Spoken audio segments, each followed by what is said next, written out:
Hello students, हम लोग chemistry का chapter atoms and molecules start कर चुके हैं और एटम्स एंड मॉलिक्यूल्स की लास्ट क्लास में हमने दो लॉज पढ़े थे which are the laws of chemical combination.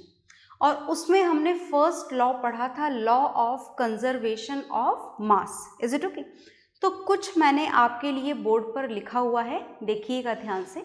This is a question which has to be solved according to the law of conservation of mass. And do you remember that law of conservation of mass? According to this law of conservation of mass, mass can neither be created nor be destroyed. कहाँ की बात हो रही है? ये बात हो रही है केमिकल रिएक्शन की। तो in a chemical reaction mass can neither be created nor be destroyed. This is the law of conservation of mass. आ गई बात समझ में? तो चलिए हम इस law of conservation of mass के हिसाब से, जिसके हिसाब से आप क्या लिख सकते हैं? आप लिख सकते हैं कि according to this law of conservation of mass, example नहीं है, this is a solution, we are going to solve this question. तो इस law of conservation of mass के अकॉर्डिंग हम क्या लिख सकते हैं? हम लिख सकते हैं कि जो टोटल मास है, किसका total mass? Total mass of reactants, total mass of reactants, reactants तो समझ गए थे आप लोग। Total mass of reactants should be always equal to total mass of product. This is the rule, this is the conclusion you can say of the law of conservation of mass. And with this law of conservation of mass, the question which is there in front of you has to be solved. तो चलिए शुरू करते हैं, question solve करना है ना। देखिएगा ध्यान से, according to this question, when 4.2 gram of sodium hydrogen carbonate, is it okay? तो आपके पास में सबसे पहले क्या है? 4.2 ग्राम। क्या है 4.2 ग्राम? Sodium hydrogen carbonate. और इसका फॉर्मूला इस क्वेश्चन में इन्होंने हमें प्रोवाइड कर रखा है। क्या है formula? NaHCO3 is added to a solution of hydrochloric acid HCl।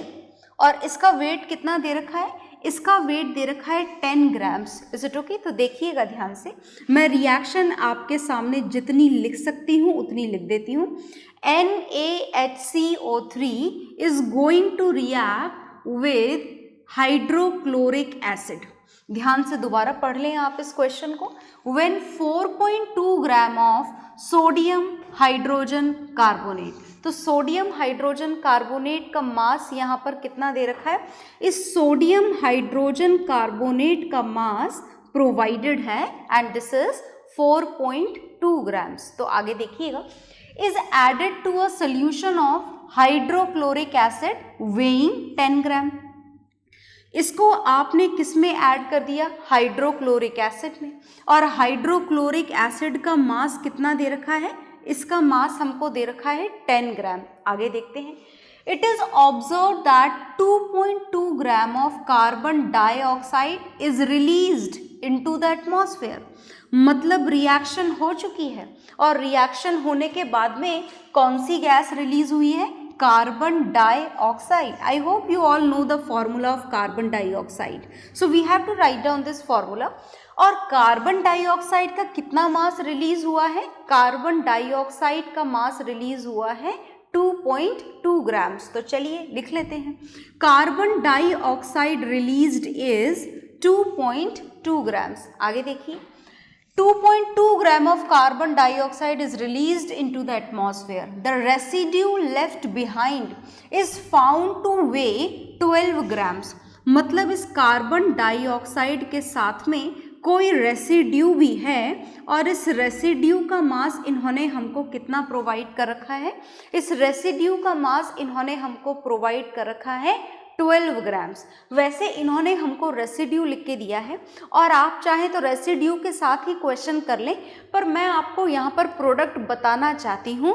तो आप देखें कि रेसिड्यू के नाम पर यहाँ पर क्या प्रोड्यूस हो रहा है, सुनिएगा ध्यान से।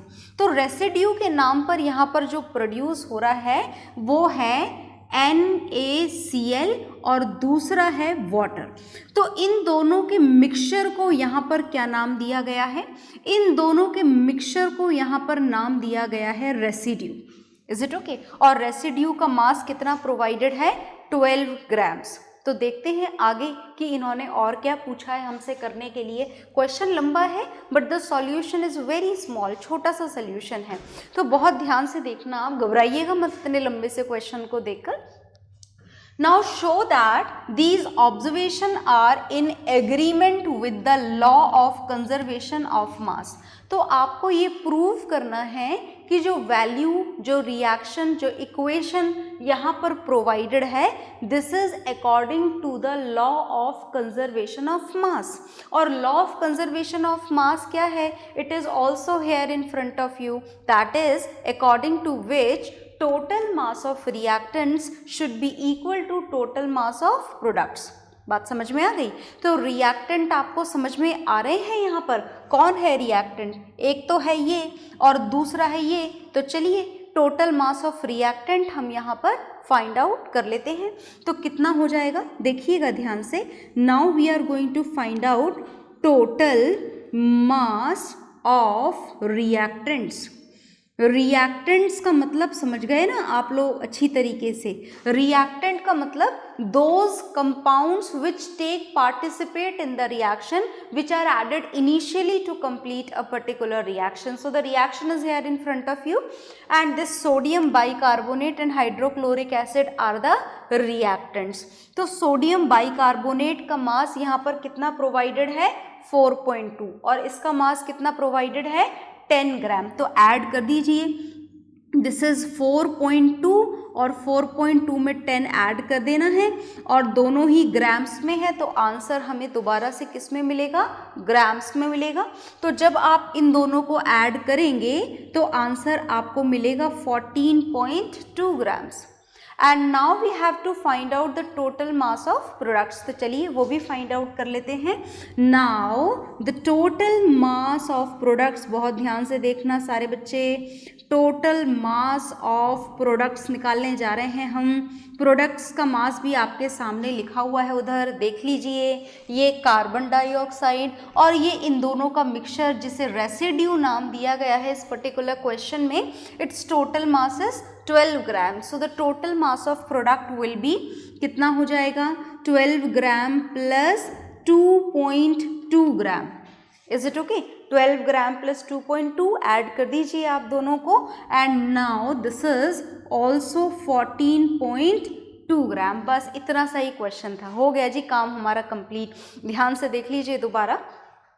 Here this is the mass of reactant, total mass of reactant, and this is the total mass of product which we get. Okay, तो दोनों बराबर आ रहे हैं बिल्कुल। This is the total mass of reactant which is exactly equal to the total mass of product, and as they are exactly equal to each other, so you can say the given values of this particular equation are according to the law of conservation of mass. Is it okay?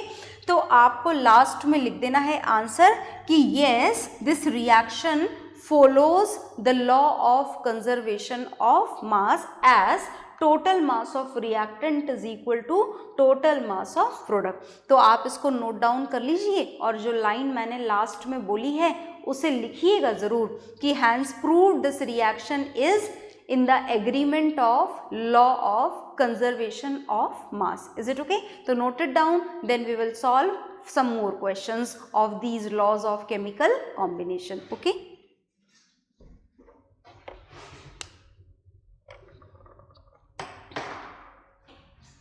हाँ जी, तो आपने note down कर लिया होगा, video pause करके note down करेंगे आप इसे और इसके बाद में हम नेक्स्ट क्वेश्चन सॉल्व करेंगे।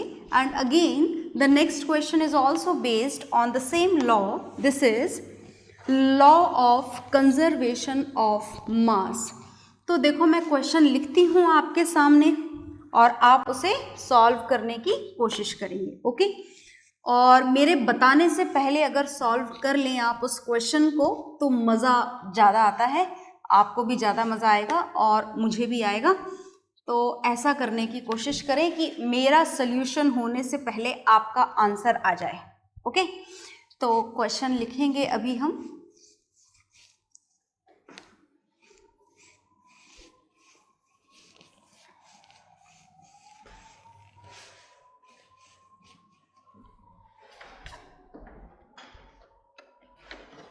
हाँ जी, तो नेक्स्ट क्वेश्चन जो मैं लिखने जा रही हूँ सिंपल सा क्वेश्चन है, लॉ ही बहुत सिंपल सा है तो क्वेश्चन तो सिंपल होगा ही सही। Law of conservation of mass याद रखें बस आप, total mass of reactant should be exactly equal to total mass of products. तो मैं नेक्स्ट क्वेश्चन लिखने जा रही हूँ, according to this what mass of, ध्यान से देखिएगा question, what mass of silver nitrate, what mass of silver nitrate will react with, what mass of silver nitrate will react with, देखिएगा ध्यान से, 5.85 grams 5.85 grams of sodium chloride. पता लगाने की कोशिश करें आप कि ये दोनों चीज़ें जो मैंने लिखी हैं ये रिएक्टेंट है या प्रोडक्ट्स हैं। So what mass of this and this will react to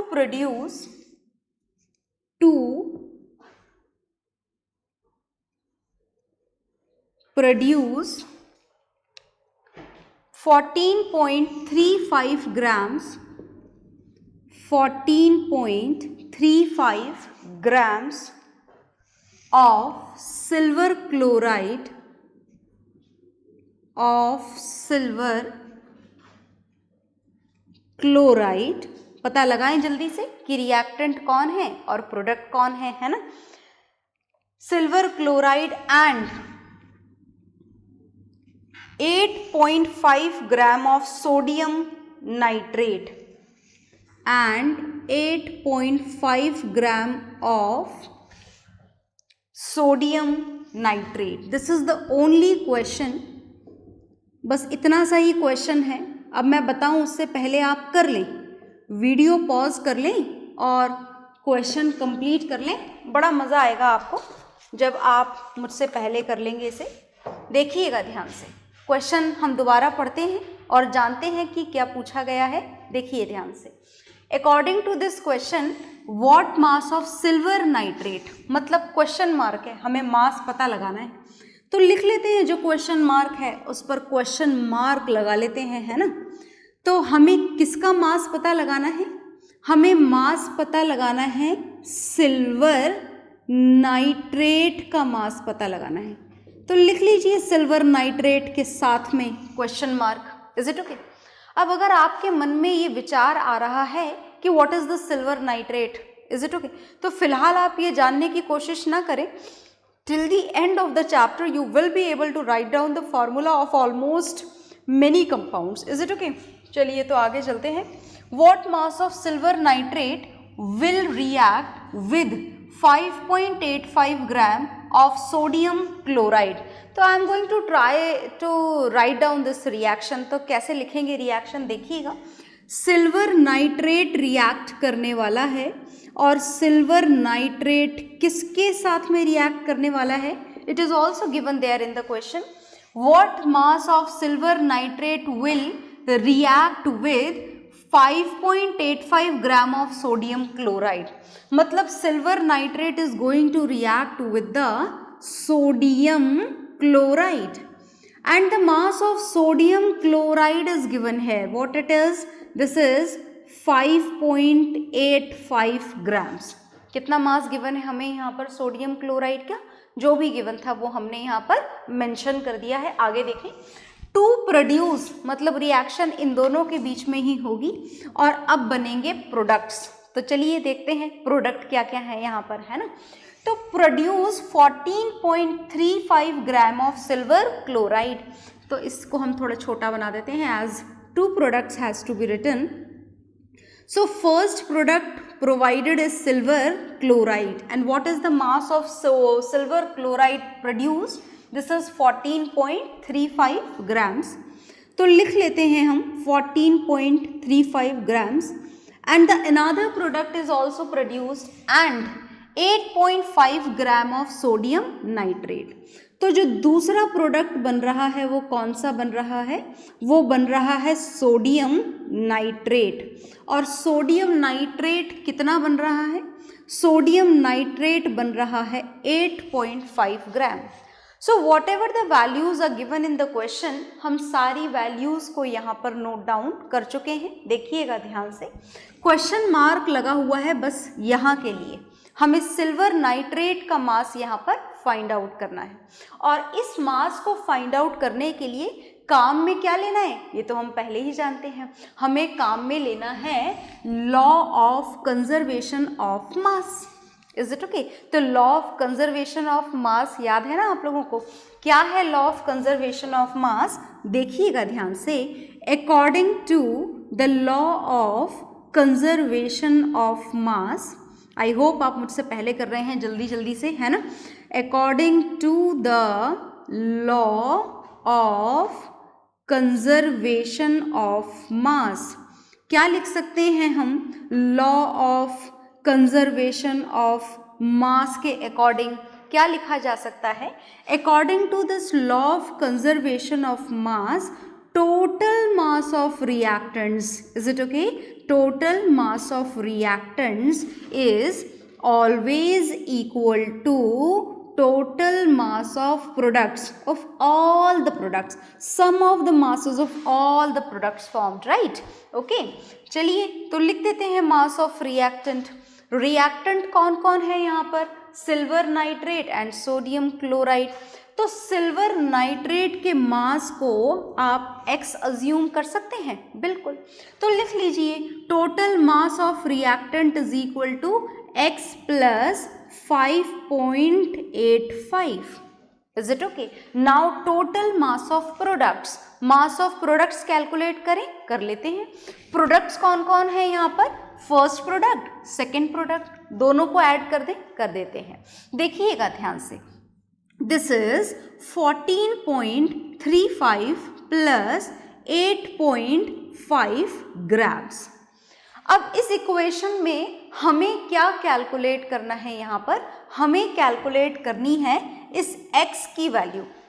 तो x की वैल्यू कैलकुलेट करें, x की वैल्यू कैलकुलेट करते हैं। देखिएगा ध्यान से कैसे कैलकुलेशन की जाए। पहले इन दोनों को यहाँ पर प्लस कर लेते हैं और ये काम हम यहीं पर साइड में रफ कैलकुलेशन में कंप्लीट कर लेते हैं। तो this is first products mass is 14.35 grams, okay. Second product का मास यहाँ पर कितना दे रखा है, सेकेंड प्रोडक्ट का मास दे रखा है 8.5 ग्राम। तो टोटल कर लें आप, तो टोटल मास ऑफ प्रोडक्ट हमको यहाँ पर मिल जाएगा। कितना मिलेगा देखिएगा, इसको जब आप ऐड करेंगे तो आपको यहाँ पर ये मिल जाएगी वैल्यू, मिल जाएगी ना ये वैल्यू, बिल्कुल मिल जाएगी।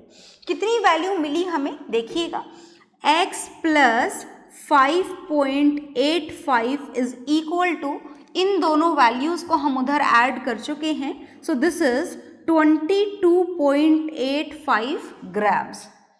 कर दी हमने ऐड, बिल्कुल हमने ऐड कर दी है। अब हमें इस x की वैल्यू फाइंड आउट करनी है, as x denotes the mass of silver nitrate here which has to be calculated। ये क्वेश्चन मार्क हमने यहाँ पर लगा रखा है इस वैल्यू के लिए। तो चलिए कैलकुलेशन करते हैं।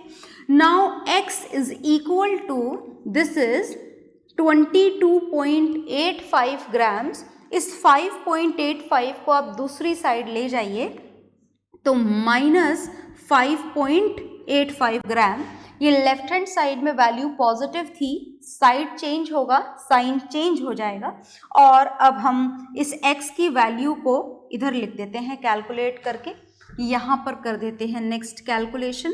x की कैलकुलेशन चल रही है और 22.85 में से 5.85 आपको क्या करना है, सब्ट्रैक्ट करना है। तो चलिए कर देते हैं।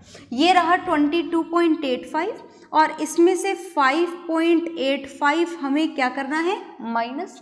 This is 5 minus 5 0, 8 minus 8 0, decimal की जगह डेसिमल, और 22 माइनस 5 कितना हो जाएगा, 22 माइनस 5 हो जाएगा 17। Is it okay? मतलब x की वैल्यू हमें कितनी मिल गई हमें x की वैल्यू कितनी मिली, 17 ग्राम्स। आ गई बात समझ में? तो ये आ गया हमारा आंसर। क्या आया हमारा answer? Mass of silver nitrate. Mass of silver nitrate is obtained, and this mass of silver nitrate obtained is 17 grams. तो आप इस क्वेश्चन को सॉल्यूशन के साथ में नोट डाउन कर लीजिए ताकि आप होमवर्क वाले क्वेश्चंस को सॉल्व कर पाएं. Okay?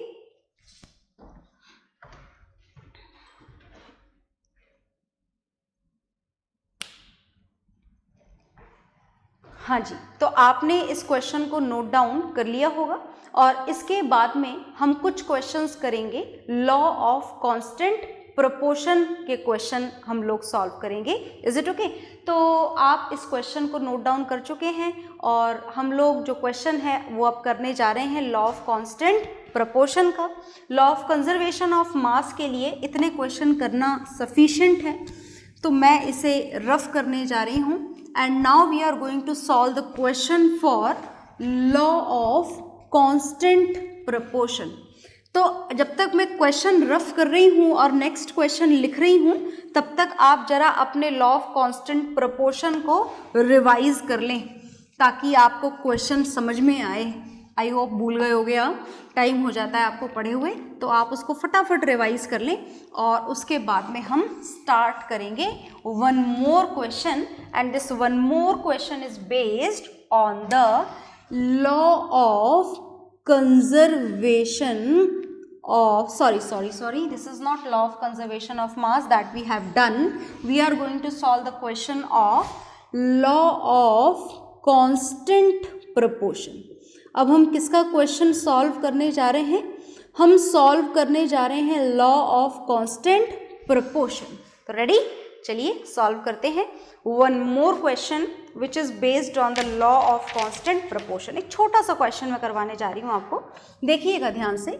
This is today's third question और आप इसे ट्राई ना करें, आप पहले देखें करने के तरीके को ताकि बाकी क्वेश्चन आप ट्राई कर पाए, है ना. Calculate the mass of carbon, calculate the mass of carbon, ध्यान से देखिएगा, present in 2 grams of carbon dioxide, present in 2 grams of carbon dioxide. तो इसकी कैलकुलेशन हमें यहाँ पर करनी है. देखिएगा ध्यान से किस तरीके से शुरू किया जाए इस क्वेश्चन को, बहुत ध्यान से देखिएगा. हमें यहाँ पर मास कैलकुलेट करना है कार्बन का. 2 grams ऑफ कार्बन डाइऑक्साइड में कार्बन कितने ग्राम प्रेजेंट है इसकी कैलकुलेशन हमें करनी है. और हमने इस कार्बन डाइऑक्साइड का एग्जाम्पल ही सेलेक्ट किया था लॉ ऑफ कांस्टेंट प्रोपोर्शन को समझने के लिए. तो चलिए एक बार उसे रिवाइज कर लेते हैं. जब आपने कार्बन डाइऑक्साइड सेलेक्ट किया था तो आपको ये बताया गया था कि कार्बन का एटॉमिक मास कितना होता है 12 और ऑक्सीजन के 1 एटम का मास कितना होता है 16. कार्बन का एटॉमिक मास 12 यूनिट्स और ऑक्सीजन का एटॉमिक मास 16 यूनिट्स. तो देखिएगा ध्यान से, हमने यहाँ ये जाना था कि as only 1 atom of carbon is there, तो कार्बन डाइऑक्साइड में कार्बन का मास 1 × 12 और रेशो निकालना हो तो ऑक्सीजन का मास 2 × 16. मतलब हमें रेशो मिला था 12:32. इन दोनों ही वैल्यूज़ को हमने 4 से कैंसिल कर दिया था और रेशो हमें मिला था 3:8. और इस हिसाब से हमने ये पता लगा लिया था कि when 3 gram of carbon combines with 8 gram of oxygen then 11 grams of carbon dioxide is produced. Is it okay? मतलब ये हुआ कि 11 ग्राम कार्बन डाइऑक्साइड अगर आपके पास में हो तो उसमें कार्बन कितना प्रेजेंट होता है, 3 ग्राम। और हमें हमारे पास में क्वेश्चन में कितनी कार्बन डाइऑक्साइड गिवन है, क्वेश्चन में गिवन है 2 ग्राम्स ऑफ कार्बन डाइऑक्साइड। तो चलिए कैलकुलेट कर लेते हैं। Now as 11 grams of carbon dioxide has 3 gram of carbon, right? Therefore कितने ग्राम है हमारे पास में कार्बन डाइऑक्साइड, हमारे पास में है 2 ग्राम of carbon dioxide will have क्या, कार्बन का परसेंटेज निकालना है। तो this is 3 divided by 11 into 2। ये काम आप जूनियर क्लासेस से कर रहे हैं मैथमेटिक्स में, तो देखिएगा ध्यान से। 3 इंटू 2 इज 6 डिवाइडेड बाय 11। क्या आप इसे डिवाइड कर सकते हैं? बिल्कुल, हम यहाँ पर साइड में कर लेते हैं ये डिवीजन। देखिएगा ध्यान से, ये 6 और ये 11। शुरुआत डेसिमल से करनी होगी, तो डेसिमल लगा लेते हैं यहाँ पर। डेसिमल लगाते ही हमें ये 0 मिल जाएगा, और 11 से 5 टाइम्स आप इसे मल्टीप्लाई कर दें तो दिस इज 55। माइनस करेंगे तो क्या वैल्यू मिल जाएगी आपको, 5। डेसिमल ऑलरेडी लगा हुआ है तो 0 लगा लें। Now it will divide 4 times और ये मिल जाएगा आपको 44, और जब आप इसे माइनस करेंगे तो आपको आंसर मिल जाएगा 6। तो इतना काफ़ी है कैलकुलेट करना, है ना। आपको वैल्यू मिल चुकी है इस डिवीजन के through. This is 0.54 grams of carbon. So as 11 gram of carbon dioxide has 3 gram of carbon, so the value of carbon in 2 grams of carbon dioxide is 0.54 grams of carbon. मतलब 2 ग्राम of carbon dioxide में 0.54 क्या present होगा, carbon, और बाकी बचा हुआ क्या present होगा, बाकी बचा हुआ प्रेजेंट होगा ऑक्सीजन। Is it okay? तो आपका आंसर आ गया that 0.54 gram of carbon will be there. This is your answer. Note it down.